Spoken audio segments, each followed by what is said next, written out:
Davay desanglar ketamiz. Nechi pul bo'lyapti narxi? Aytdimu, odam boshiga 100 dan.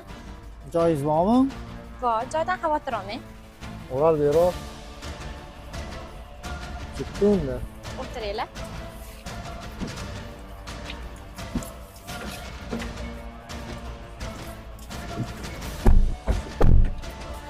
Qaysiga bitirasan? Kevaringlar. Men kiraman mollar birinchi bo'lib. Men kiraman. Kim birinchi kiradi? Men kiraman. Bo'pti. Mana shu turib turinglar bolalar. Men kiraman. Garchi.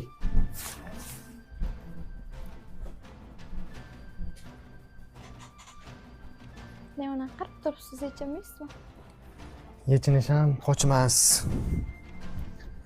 Uyalmaysan bunaqa ishlarga yana. Tup bo'lsa ayolga o'xshaysan. Aqllilik qilmasdan tezroq ishingni qilib chiqib ket. Aqllilik qilish emas. Ishimni tez bitirib chiqib ketsam bo'ladi. Yuzingda men boshqacha nur ko'rdim seni. Ustimdan kulyapsizmi? Mana birovni ustidan kuladigan odatim yo'q. Senda yaxshi ayol fazilati borligi uchun senga gapiryapman. Bilasizmi? Meni bitta qizim bor. Uni boqish uchun shunaqa ish qilaman. U bu joyga ishga kiraman desam 2-3 million oylik beradi. U qizimni pampersiga ham yetmaydi. Erim alfons.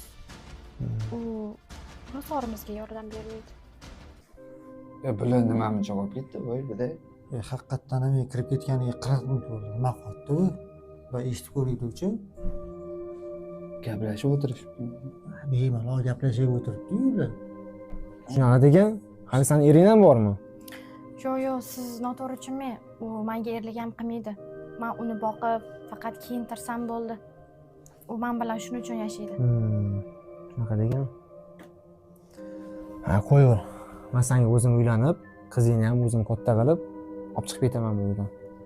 Siz rostdan hazillashyapsizmi men bilan? Men birovni ustidan hazillashadigan odatim yo'q. Unaqa erkaklar qolmagan. Bu uy senikimi? Yo'q, kvartira olganman. Bo'ldi. Men o'zim uyimga olib ketaman unda seni, xo'pmi? Narsalaringni yig'ishtirib, tayyor bo'lding. Siz rostdan hazillashmayapsizmi? Men aytdim-ku senga, hazillashadigan odatim yo'q meni. Agar siz va'dangizda tursangiz, men sizga sodiq ayol bo'lishga va'da beraman.